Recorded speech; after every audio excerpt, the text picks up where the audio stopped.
probably will, but just in case.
Good morning, everyone, and welcome. I'm the Reverend Ellen Quadgrass, minister here at South Church in collaborative leadership with Kirsten Hunter. And I want to welcome you to this special time in which together we honor and celebrate the life of Jim McClelland, husband, father, cousin, uncle, and enduring friend. Jim McClelland, who left this earth after a series of long and difficult illnesses that he met with grace and a determined willingness to participate in this thing called life to the fullest extent possible. Although I did not know Jim personally, the picture his family and friends painted for me was one of a kind, caring, loving man with a wonderful sense of humor. I picture a glint in his eye as he works to bring a smile to your face. Jim was someone who loved his family above all else, children, grandchildren, his wife, and a large extended family.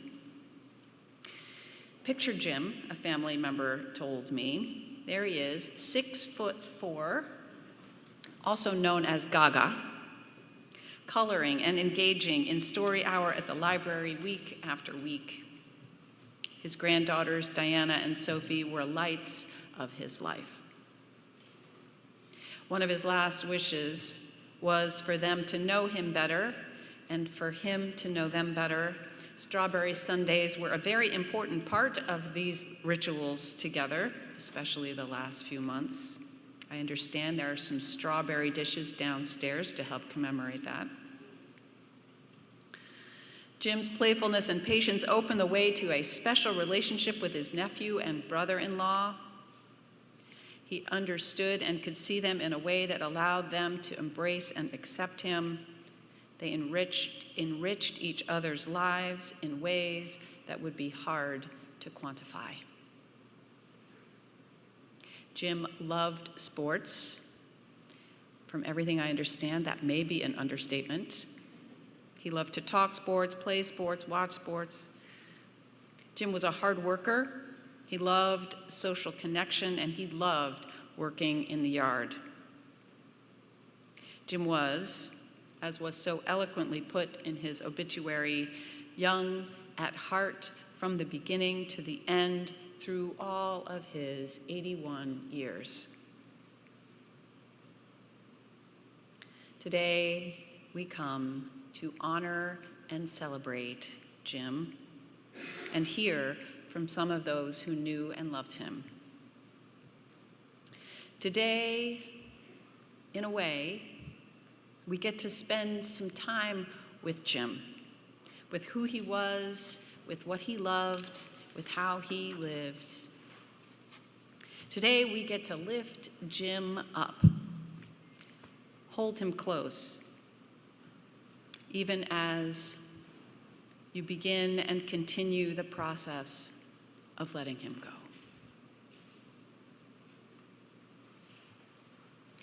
I'd like to invite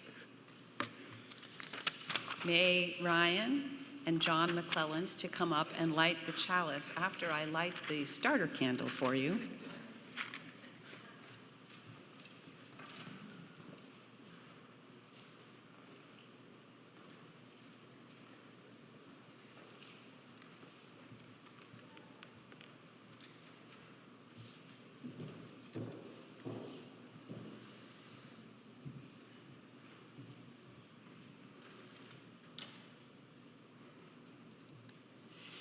These words were written by Reverend Christine Robinson. In our time of grief, we light a flame of sharing, the flame of ongoing life. In this time when we search for understanding and serenity in the face of loss, we light this sign of our quest for truth, meaning, and community.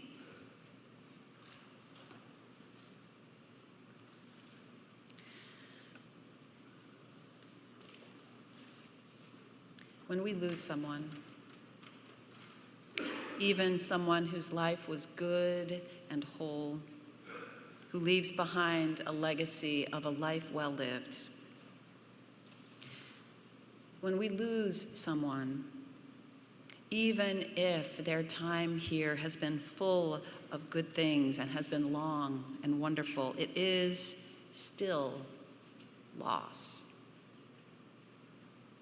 And loss is hard for humans. Death is the ultimate loss. We know that the ending of our lives is inevitable, and most of the time we can accept that as an abstract principle and part of our biological necessity. But when death becomes personal through losing someone we have known and loved, it calls up feelings, all kinds of feelings. Sadness, certainly. Sometimes a feeling of abandonment. Who will witness to me now? Who will see me and know me the way that person did? Sometimes, inexplicably, there is guilt. I should have done this or said that or the other thing. Or even on the other side, they should have done this or that or the other. Maybe we're angry that Jim had to suffer through such illness in the last part of his life. Or angry, simply, that living means dying. There's something about the finality of death that draws forward anything that is not yet completely resolved in a relationship or just in us. And it lifts that up for each of us. Death is painful. I'd like to invite Fred McClelland forward to read from a poem called On Pain by Khalil Gibran.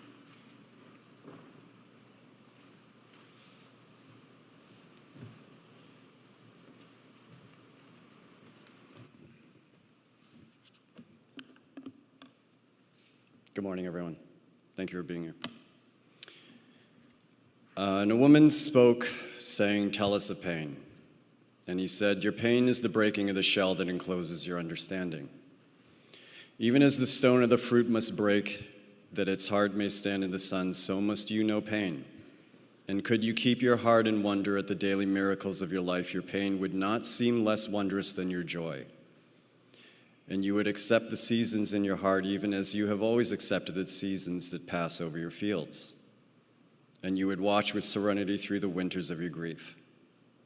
Much of your pain is self-chosen. It is the bitter potion by which the physician within you heals your sick self. Therefore, trust the physician and drink his remedy in silence and tranquility. For his hand, though heavy and hard, is guided by the tender hand of the unseen. And the cup he brings, though it burn your lips, has been fastened of the clay, which the potter has moistened with his own sacred tears."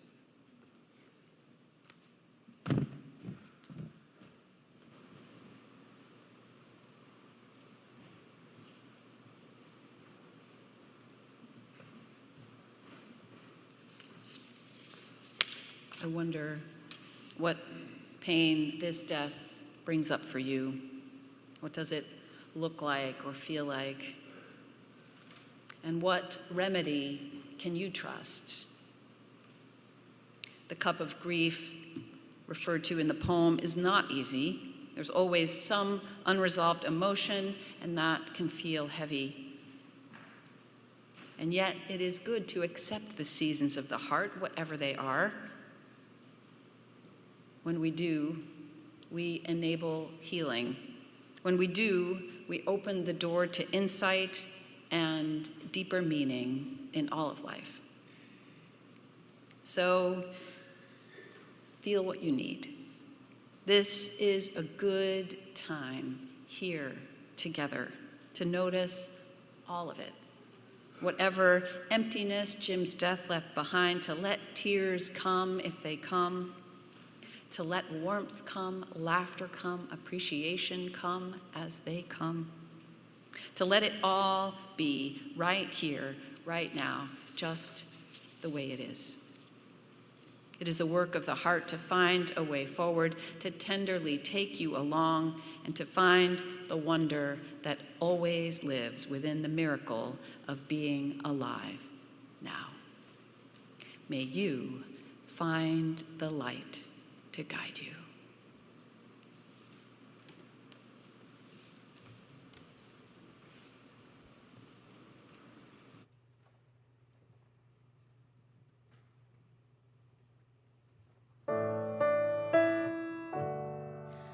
I am sending you light to heal you, to hold you. I am sending you light to hold you in love. No matter where you go, no matter where you've been, you'll never walk alone. I feel you deep within. I am sending you light to heal you, to hold you. I am sending you light to hold you in love. No matter what you feel or what you choose to show, I'm always there for you, so I want you to know. I am sending you light to heal you, to hold you. I am sending you light to hold you in love. I walk the path with you. Go slow, dear one. Don't hurry, I'll go just like you need to go. There is no need to worry. I am sending you light to heal you, to hold you. I am sending you light to hold you in love.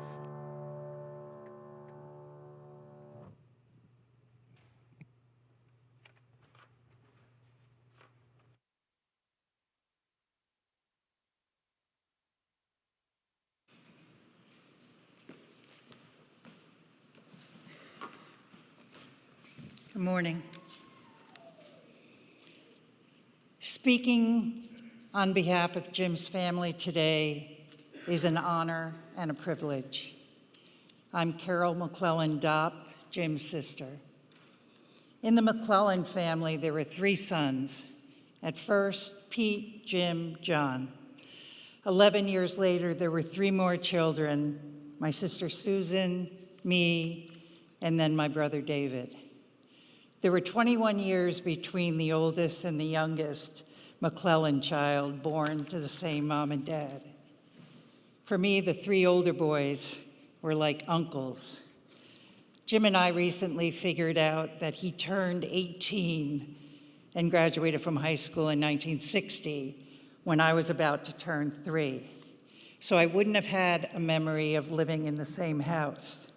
But thanks to photos proving that the older boys and the younger 3, as we were called, actually did family events together. Add to this mix our cousin group from Montana with 3 older kids and 2 younger ones. There were many fun times over the years and thus many memories created.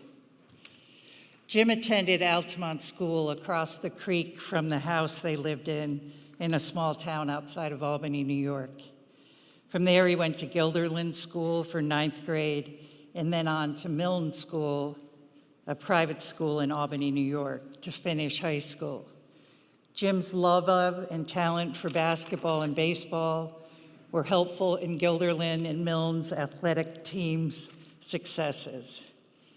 Jim even went on to play baseball for the Orioles farm team. This past spring, I found Jim's yearbook from his senior year at Milne online. And while lying next to him, we went through it page by page on my computer. I had a lot of questions, and he had a lot of answers. I'll never forget that day in the hospital in Dover. It was one of the most memorable experiences I shared with Jim toward the end of his life. Following Milne, Jim joined the United States Air Force. He began his duties as a communications specialist at Goose Bay in Labrador and finished his tour of duty at Westover Air Force Base in Chicopee, Massachusetts. After serving in the Air Force, he attended the American International College in Springfield. Jim's baseball career took off at AIC.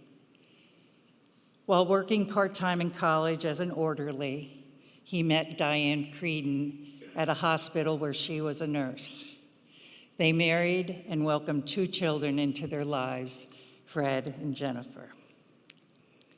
Geographical moves took Jim and his family from Southbridge, Mass. To Peterborough, New Hampshire, and then to Hampton, New Hampshire. Wherever Jim and Diane lived, they found happiness in their work, friendships, children's education, and their children's sports involvement. After almost 30 years of marriage, Jim became a loving caregiver to Diane as she battled cancer until she eventually lost the battle in 1997. Jim's love and devotion for Fred and Jennifer became his focus at that time. Jim was more lucky than many to find love for a second time. As many of you know, Mary Hogan played a pivotal role in helping Jim forge a new path after Diane's death. This included travel, outdoor activities, time and engagement with each other's family and friends. Jim and Mary were married in 2003 and spent more than 20 years together as life partners. They made each other laugh, and chances are good they drove each other crazy. But they loved each other deeply. This love transpired into devoted care over the last 5 years when Jim's health began to decline, especially over the last many months as Jim received hospice care at home in Elliott. Jim's family is so thankful to Mary for all she did to help Jim lead as dignified a life as possible as he aged very quickly. The 2 favorite things in Jim's life would undoubtedly become his granddaughters, Diana and Sophie. Jim beamed when he spoke of you. Whether reading at the library, watching a sporting event, putting a puzzle together, attending school events or concerts in the park, or just being your gaga. He was so proud of the paths you were forging with the help of your moms. I will never forget when Jim and Mary had to rush from a sibling vacation in northern Maine because Diana was about to be born. Gaga was so excited. Everyone here today knows of Jim as a character. If we went around the church and each of you gave an adjective describing Jim, we probably wouldn't hear many duplicate words, but the words would be similar at the core. We appreciated his sense of humor, his uniqueness. Many of the words we would have heard revolve around Jim's kindness. In our family, we always said if we looked up the word nice in the dictionary, we would find Jim's picture. Regarding his sense of humor, my sister Sue recently said, because Jim was so witty and quick, I never knew whether he was kidding or not. This past spring, when I visited Jim at the hospital, I walked into his room and the doctor standing next to his bed asked Jim, "Who is this lovely lady that just walked in?" Without batting an eye, Jim said, "Oh, that's my mom." At that point, my sister said she thought maybe my wrinkle cream wasn't working, or maybe Jim was kidding, or who knows, maybe a little bit of both. Sister-in-law May Ryan shares that one of her favorite memories was She thinks it was a birthday event for Mary's brother, Bill. And Bill had a particular fondness for Tom Selleck. So Jim dressed up as Tom, complete with a Hawaiian shirt and cigar. And if you knew Bill, you can picture how excited he was, thinking it was actually Tom Selleck. But Bill's excitement waned when it became clear that it was just Jim. Many of you have similar stories, whether you knew Jim as a young person, as a dad to Fred and Jen, as a grandfather to Diana or Sophie, as Mary's husband, or as a devoted friend. Please continue to share Jim's stories in the days and years to come. These stories will create more stories for more people. In closing, Prayers for Healing is a book I have at home, and the book offers daily reflections.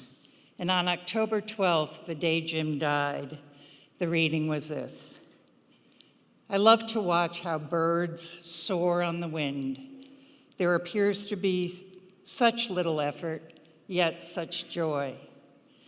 I want to become like a bird and let my spirit soar on the winds that are blowing through my life. We're sure going to miss you, Jim, but we'll see you in the stars.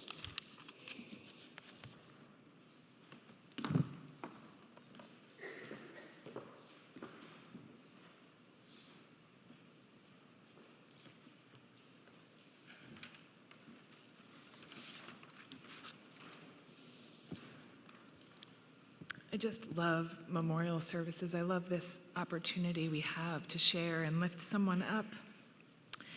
And I love the way that they grow and unfold in your heart as you hear stories that you weren't privy to. I knew Jim because I work here at South Church, and Jim and Mary have been members of this congregation for a long time, but I don't think I ever talked to Jim here at South Church, which might seem strange. But I often am working downstairs with kids or not necessarily up in the receiving line.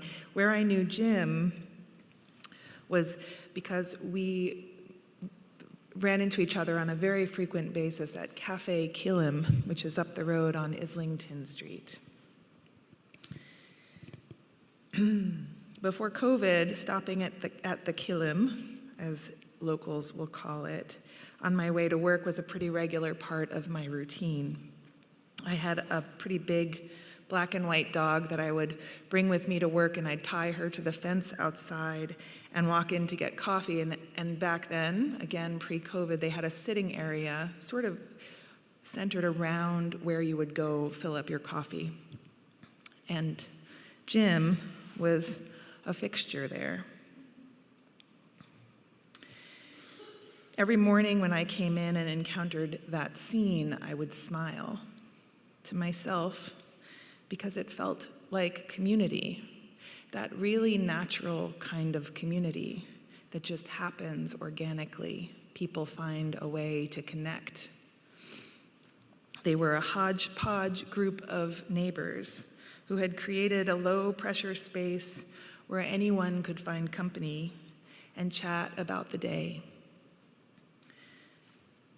Of course, Cafe Kilim helped by creating that space and providing the coffee that we all so rely on.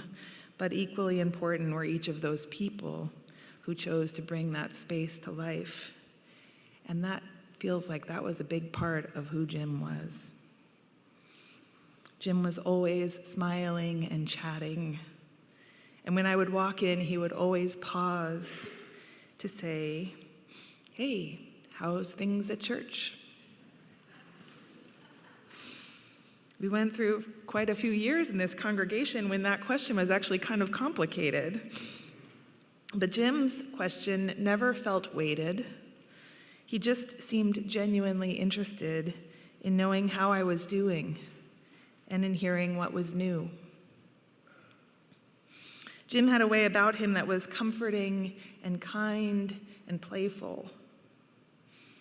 He always made me feel at ease. It was fine if I was in a hurry and I could only say hello, and he was all ears if I was able to hang around a bit and chat. I sometimes think that we put so much weight on the importance of our family and our close friends that we don't realize the gifts we receive from people that we cross paths with day in and day out, people we chat with at a dog park or in a coffee shop or waiting for a bus. All of those people play such a significant role in our lives. For good or for bad, every one of us have people like that. And we choose how we treat those relationships. We choose whether or not we even notice them. We choose whether or not we talk to the people we encounter day to day, whether we appreciate them or not. And when Mary called me and asked or to share the news about Jim, she wasn't totally sure if I would remember him. She was never there with him when we chatted, but he would tell her about our conversations when he got home. And when she shared this news with me, of course, I remembered. Jim was a neighbor. He got it. He knew what it meant to value all of those different relationships we have in our lives, the really deep ones, and those gentle, tender, light ones that flitter through every day. He chose to see the people around him. He was someone who seemed to understand how precious and important it is to chat with folks, to be present, to make time for people. I'm sad that I won't hear him ask, "How's things at the church?" anymore. But I am grateful that I knew him, and he will always be a teacher of mine as I continue to learn how to be a good neighbor and what it means to live right in this beautiful world we all share. I love this quote on the back of the card: "Wherever you go, there you are."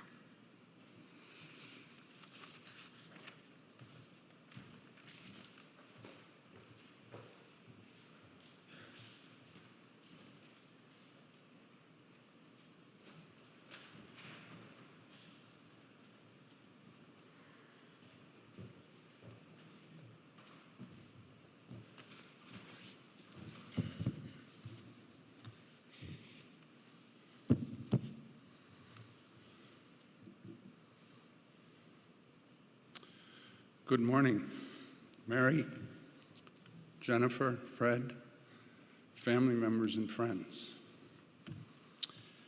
When we become an octogenarian, many of our friends have already preceded us, but we are blessed to have a chance to have a long run together as a true friendship. I knew Jim for 65 years. We met for the first time at the Milne School when I walked into homeroom after the year had already started, and there was somebody new sitting there and an empty chair beside him, and I sat down. And immediately we became really close and trusted friends. And we played on all the high school sports teams together, baseball and basketball.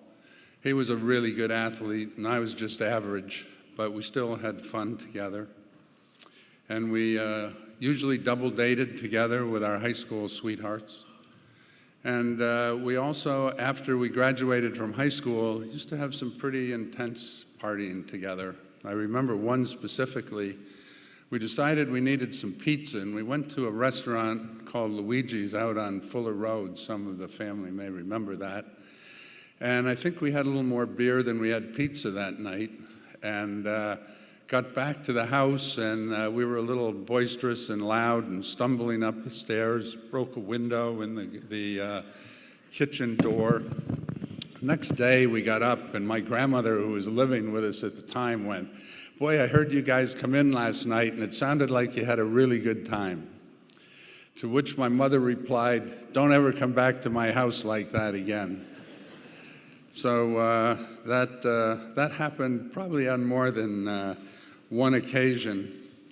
But the thing that I remember most in the friendship was that Jim and Mary used to come to a summer home that we have on Echo Lake here in Maine. And my parents, my siblings, my children, and my grandchildren were all there, and we loved having them come and stay and visit with us. Jim just had that kind personality, and didn't matter what the age was, he just connected with them, was interested in what was going on. And everybody just really loved being around him. So anyway, I wanted to take this opportunity to share with you some of what was really important in this lasting friendship in my life with him, and share with you a homily that was told to me by my family minister some years ago. So it begins. After the death of a loved one, his family and friends gathered on the ocean shore to cast his soul off to sea in a vessel, and then they stood by, watching him drift slowly away on the rolling waves. The vessel, with its running lights shining, in due time grew fainter, and finally crossed beyond the horizon, and its lights disappeared. When that happened, someone on the distant shore called out, "He is gone." And at that exact moment, someone standing on a distant shore on the opposite side of the horizon, in a crowd looking out, said, "I see a light." They all began looking and watching and waiting as the lights in a vessel grew clearer in their view, until it finally arrived at the shore. Then all the family and friends and the crowd who had preceded him welcomed him, offering joy and love, truly blessed by his arrival. He was now safely home and free of the long suffering he had endured here. Amen. When I heard that poetic description, it had a very personal impact on me, as I had already lived it in real time years before at a favorite inn that sits on the rocky coast of the Pacific Ocean side of Vancouver Island in British Columbia.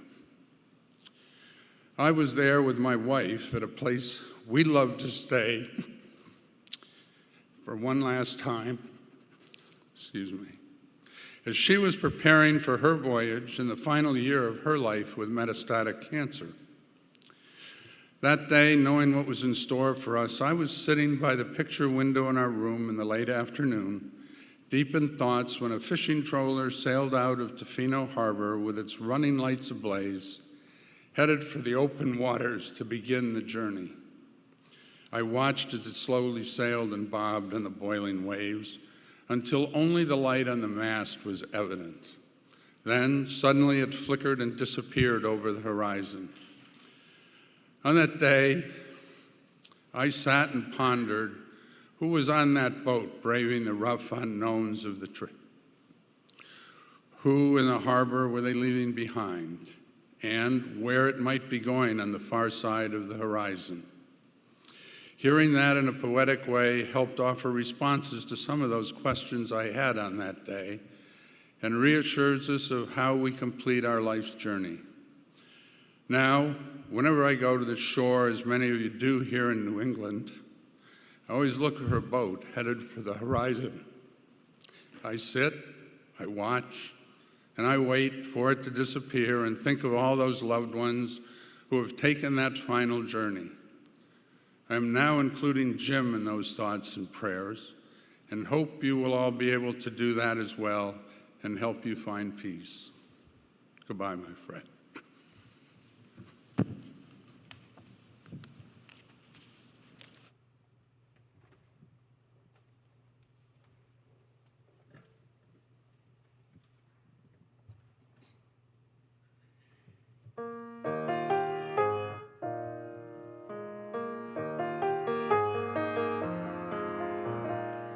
Well, the sun is slowly sinking down, but the moon is slowly rising. So this whole world must still be spinning around, and I still love you. So close your eyes. You can close your eyes. It's alright. I don't know no love songs, and I can't sing the blues anymore. But I can sing this song, and you can sing this song when I'm gone.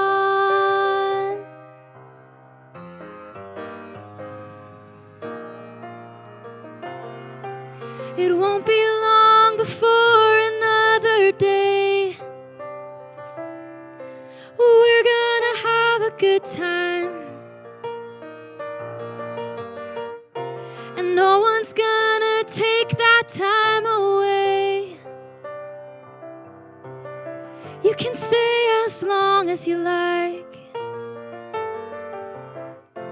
So close your eyes.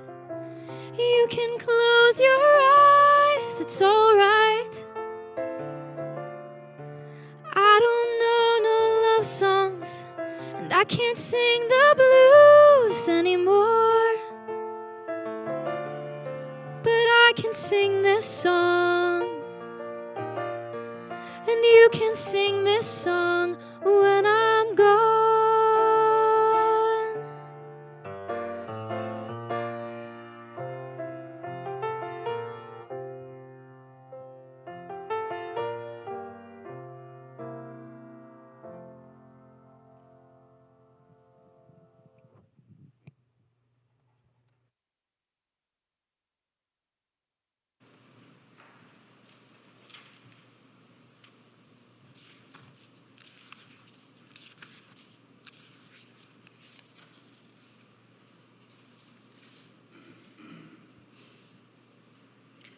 Let us gather our hearts and minds in a spirit of prayer or meditation.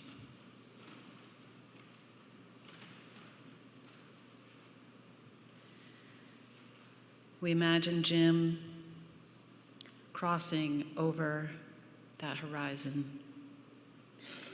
the sun slowly sinking down, the moon slowly rising.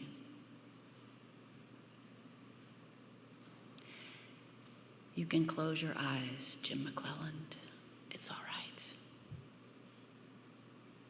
This group is here to wave you on, send you love, sail you home. And can you imagine Jim just maybe waving back?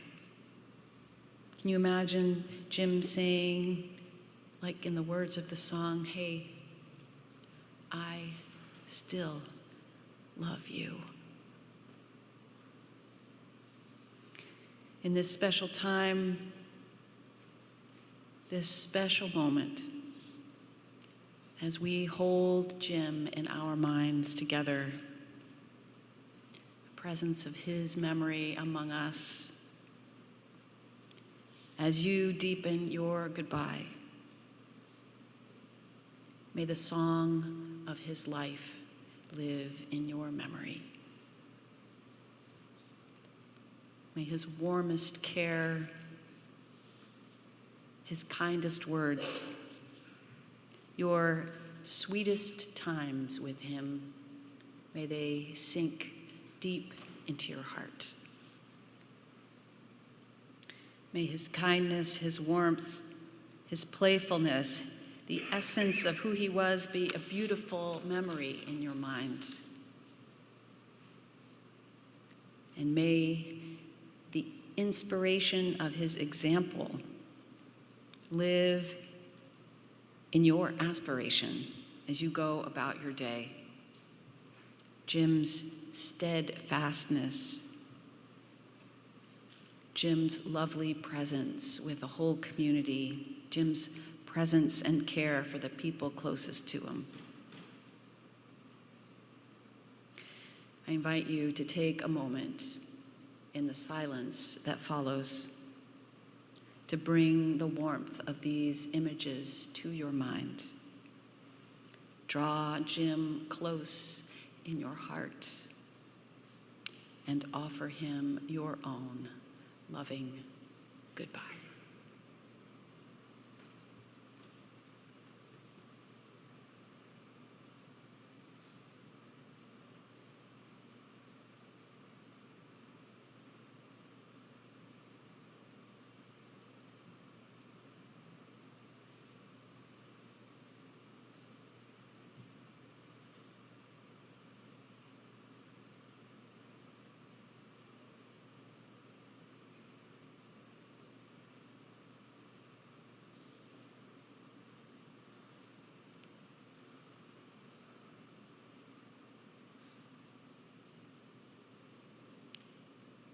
Amen.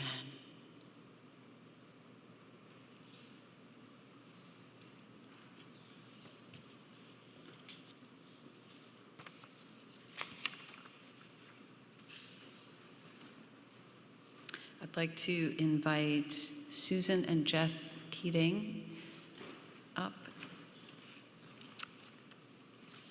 for a responsive reading. It is called We Remember Them by Rabbi Ronald B. Gittleson and has been adapted for this gathering today. They will read a line each, and then we will all respond. The words in your order of service, we remember him. In the rising of the sun and in its setting at day's end, in the blowing of the wind and in the chill of winter, we remember him. In the opening of buds and in the rebirth of spring, In the blueness of the sky and in the warmth of summer, we remember him. In the rustling of leaves and in the beauty of autumn, in the beginning of the year and when it ends, we remember him. When we are weary and in need of strength, when we are lost and sick at heart, we remember him. When we have joys we yearn to share, so long as we live, he too shall live, for he is now part of us as we remember him.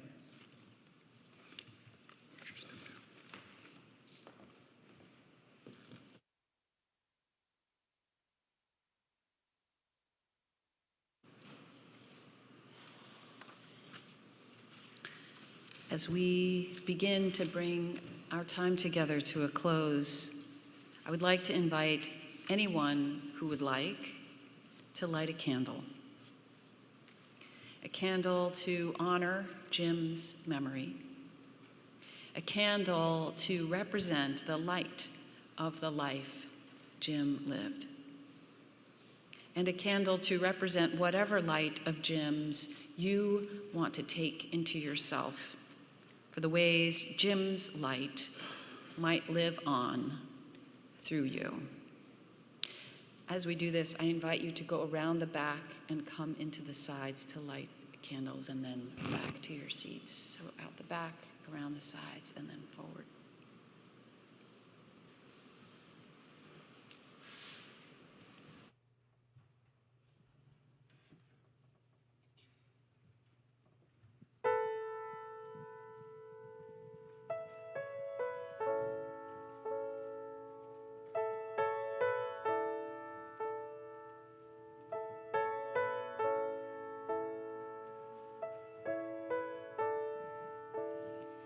There is a candle in every soul, some brightly burning, some dark and cold. And there is a spirit who brings a fire, ignites a candle, and makes his home. So carry your candle, run to the darkness, seek out the helpless, the confused and torn, and hold out your candle for all to see it.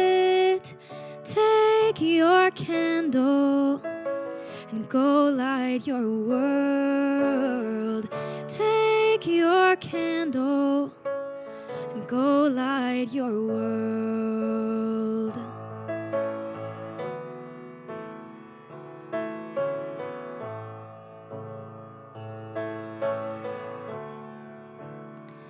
Frustrated brother, see how he's tried to light his own candle some other way.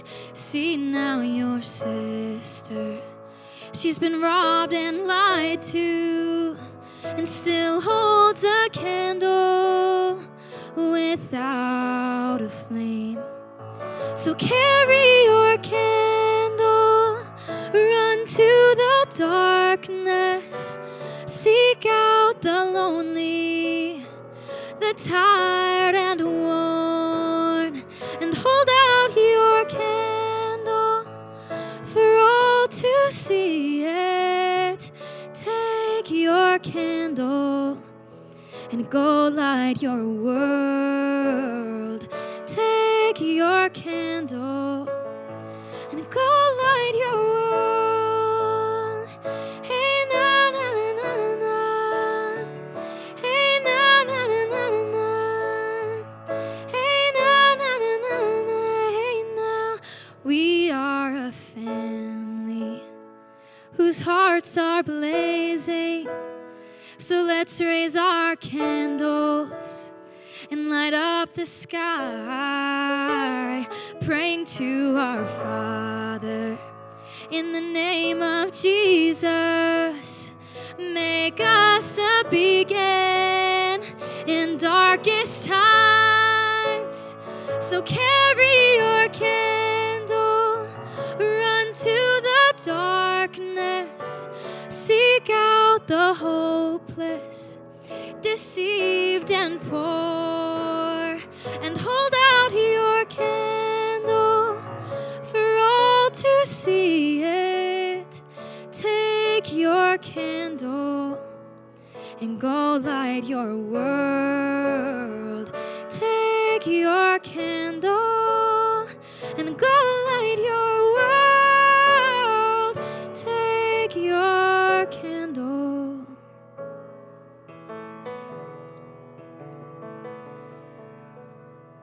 and go light your world.